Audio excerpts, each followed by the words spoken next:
Welcome to my YouTube channel MNT. आज हम autoimmune syndrome के बारे में जानेंगे, उसके ट्रीटमेंट कॉजेस के बारे में। ठीक है, सबसे पहले इंट्रोडक्शन यानी कि ऑटोइम्यून सिंड्रोम होता क्या है। ऑटोइम्यून सिंड्रोम जो होता है ये एक ग्रुप ऑफ डिसऑर्डर होता है जो कि अपनी बॉडी जो हमारा इम्यून सिस्टम होता है वो अपने ही हेल्दी सेल्स को, टिश्यूज को क्या करने लग जाता है, किल करने लग जाता है। ठीक है, उनको डैमेज करने लग जाता है। तो हमारा इम्यून सिस्टम का नॉर्मली क्या काम होता है कि वो हमें हार्मफुल बैक्टीरिया, पैथोजेंस वगैरह से क्या करता है, बचाता है।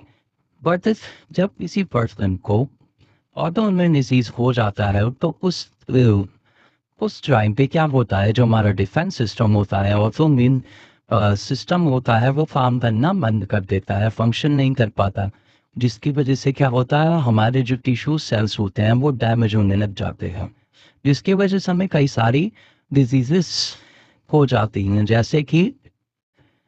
जैसे रूमेटॉइड आर्थराइटिस, ल्यूपस हो जाता है, टाइप 1 डायबिटीज हो जाता है और मल्टीपल स्क्लेरोसिस हो जाता है। तो इस तरीके की कुछ डिजीजेज होती हैं जो कि हमें ऑटोइम्यून डिजीज होने के बाद हो सकती हैं।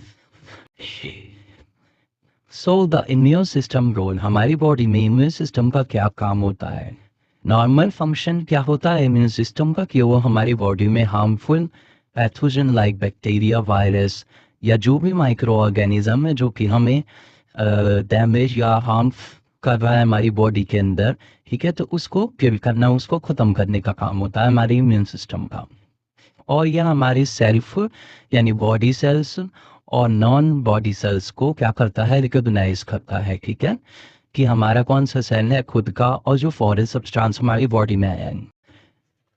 और जब हमारा इम्यून सिस्टम नॉर्मल फंक्शन नहीं करता, ऑटोइम्यून डिसफंक्शन हो जाता है, ठीक है, ऑटोइम्यून डिजीज से रिलेटेड प्रॉब्लम्स आने लग जाती हैं, तो क्या होता है, ये हमारे खुद के सेल्स को ही, यानी सेल्फ, हमारे जो सेल्फ एंटीजन होता है, हमारी बॉडी के खुद के सेल्स जो होते हैं ना, उनको भी क्या करता है, डैमेज करने लग जाता है। ठीक है, जिसकी वजह से हमारी बॉडी के अंदर क्रॉनिक इन्फ्लामेशन हो सकता है, साथ ही साथ टिश्यू डैमेज हो सकता है और ऑर्गन डिसफंक्शन हो सकता है। हमारे ऑर्गन्स जो होते हैं वो काम करना बंद कर सकते हैं ऑटोइम्यून डिसफंक्शन की वजह से। सो कॉजेज एंड रिस्क फैक्टर, ठीक है, ये होने के क्या चांसेस होते हैं और इसके कारण क्या होते हैं। पहला है जेनेटिक फैक्टर। जेनेटिक फैक्टर यानी कि हमारी फैमिली हिस्ट्री। अगर हमारे फैमिली में किसी को भी ऑटोइम्यून डिजीज हुआ है तो हो सकता है चांसेस कि हमें भी वो ऑटोइम्यून डिसीज या सिंड्रोम हो सकता है। दूसरा एनवायरमेंटल ट्रिगर, यानी कि एनवायरनमेंट यानी कि हमारे आसपास के जगहों से भी हो सकता है कोई इन्फेक्शन हो जाए, इन्फेक्शन की वजह से आ जाए, किसी टॉक्सिन्स की वजह से हमें ऑटोइम्यून डिसीज हो जाए, या फिर स्ट्रेस भी बहुत बड़ा कारण होता है कि जब हम स्ट्रेस लेते हैं हमारा इम्यून सिस्टम वैसे ही इफेक्ट होता है। सो इसके पॉसिबल कॉजेज रिस्पेक्टर में हमारा डाइट भी आता है, जेनेटिक्स भी आता है, हाइजीन हाइपोथेसिस भी आता है, इन्वायरमेंटल आते हैं हमारे कॉजेज, और जेंडर भी इफेक्ट करता है। जेंडर में ज़्यादातर वुमेंस को होता है। एज भी मैटर करता है, 15 to 44 ईयर्स लोगों को ये होता है। Types of auto immune diseases, दो टाइप्स के होते हैं, सिस्टमिक और ऑर्गन स्पेसिफिक। ठीक है, सिस्टमिक ऑटो इम्यून डिजीज में क्या होता है, इफेक्ट मल्टीपल ऑर्गन्स और सिस्टम्स, यानी कि हमारे सिस्टमिक है यानी कि हमारे हर सिस्टम में किसी भी ऑर्गन्स को वो इफेक्ट कर सकता है। ठीक है, हर सिस्टम में, यानी जैसे डाइजेस्टिव सिस्टम, रेस्पिरेटरी सिस्टम, इस तरीके के सारे जो हमारे सिस्टम्स हैं उनमें किसी भी ऑर्गन्स को इफेक्ट करता है, मल्टीपल ऑर्गन को इफेक्ट कर सकता है। इस एग्जाम्पल्स में आते हैं हमारी सिस्टेमिक ल्यूपस एरिथ्रोमेटोसिस और स्क्लेरोडर्मा, ये सारी डिजीजेज हैं जो हो सकती है। Organ specific auto immune disease में किसी टारगेट स्पेसिफिक ऑर्गन को ही इफेक्ट करता है। ऑर्गन स्पेसिफिक यानी कि किसी ऑर्गन, अब वो कोई सा भी ऑर्गन हो सकता है, उसी को सिर्फ इफेक्ट करेगा। ठीक है, जैसे कि एग्जांपल में टाइप 1 डायबिटीज हो सकता है जो कि पेनक्रियास को इफेक्ट करता है हमारी, और हाशिमोटो थायराइड डायबिटीज हो सकता है जो कि हमारे थायराइड ग्लैंड को इफेक्ट करता है, और मल्टीपल स्क्लेरोसिस जो कि हमारे सेंट्रल नर्वस सिस्टम को इफेक्ट करता है। तो ये है टाइप्स ऑटो इम्यून डिजीज के, systemic and organ specific. So common symptom जो है हमारे ऑटो इम्यून डिजीज के होते हैं फटीग, यानी कि बहुत ज़्यादा थका हुआ फील करना, टायर्ड फील करना, ठीक है। क्रॉनिक इन्फ्लामेशन की वजह से पेन हो सकता है, लो ग्रेड फीवर भी हो सकता है ड्यू टू इम्यून एक्टिविटी, क्योंकि हमारा जो इम्यून सिस्टम है वो क्या करता है, अपने ही हेल्दी सेल्स को ख़त्म करने लग जाता है, तो इस तरीके से इम्यून एक्टिविटी भी बढ़ी रहती है। साथ ही साथ स्किन प्रॉब्लम में रैशेज वगैरह हो सकते हैं, ऑर्गन डिसफंक्शंस हो सकते हैं। हमारे organs like kidney, lungs, nerves, ये क्या करते हैं, ये इनके ऊपर इनका जो फंक्शन है उस पर बहुत ज़्यादा इफेक्ट करता है, ठीक है।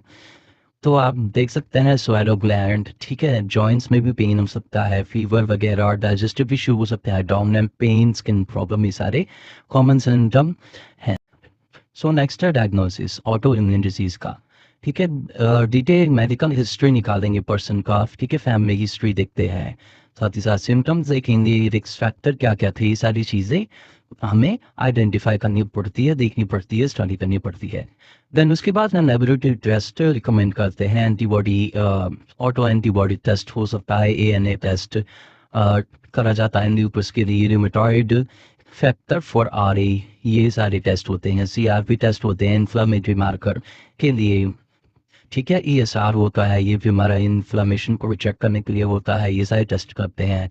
इमेजिन टेक्निक्स भी करी जाती है, MRI, एक्सरे और अल्ट्रासाउंड, इसको करते हैं ताकि हम देख सके कि हमारा ऑर्गन अब डैमेज हुआ है तो कितना हुआ है और कहाँ हमारी इन्फ्लामेशन हो रही है। तो ये सारी टेस्ट जो है वो परफॉर्म करा जाता है ऑटो इम्यून डिजीज को डिटेक्ट करने के लिए। सो नेक्स्ट है ट्रीटमेंट एंड मैनेजमेंट, ठीक है। तो हम कैसे इसको मैनेज कर सकते हैं, कैसे इसका ट्रीटमेंट कर सकते हैं। पहला तो है मेडिकेशन। मेडिकेशन में क्या करते हैं, इम्यूनोसप्रेशंस देते हैं, ये ड्रग्स होती हैं, इम्यूनोसप्रेशन ड्रग्स या एंटी इंफ्लामेटरी ड्रग्स देते हैं, जिससे कि क्या होता है, हमारा जो इम्यून सिस्टम जो है वो हमारे हेल्थ रिसोर्स को ख़त्म करने लग जाता है। तो इम्यून सिस्टम का जो काम होता है ना, उसको हम सप्रेस कर देते हैं, इसकी वजह से वो थोड़ा कंट्रोल हो सकता है, ठीक है। लाइफस्टाइल चेंजेस करने पड़ते हैं, हमें बैलेंस डाइट सही से करना पड़ता है, रेगुलर एक्सरसाइज अच्छे से करनी चाहिए, और स्ट्रेस मैनेजमेंट भी हमारा सही होना चाहिए, क्योंकि स्ट्रेस लेने से भी हमारी इम्यून सिस्टम पे बहुत ज़्यादा इफेक्ट पड़ता है। तीसरा है इसमें मॉनिटरिंग, रेगुलर चेकअप्स वगैरह कराना चाहिए, ठीक है, कि हमारा जो ये है कि कितना प्रोग्रेस हो रहा है या पर तो नहीं रहा है। हाँ, now we talk about the living with autoimmune syndrome, ठीक है। अगर कोई पर्सन ऑटो इम्यून सिंड्रोम के साथ रहने लग जाता है, ऐसे हो जाता है, तो क्या होता है, उसके मेंटल हेल्थ पर बहुत ज़्यादा इफेक्ट पड़ता है। क्यों? क्योंकि जब उसे क्रॉनिक सिम्टम्स आते हैं, उनके क्रॉनिक लक्षण आते हैं, तो उसकी वजह से वो पर्सन जो पेशेंट होता है वो बहुत ज़्यादा एंजाइटी और डिप्रेशन में भी जा सकता है, इमोशनल डिस्ट्रेस हो सकता है।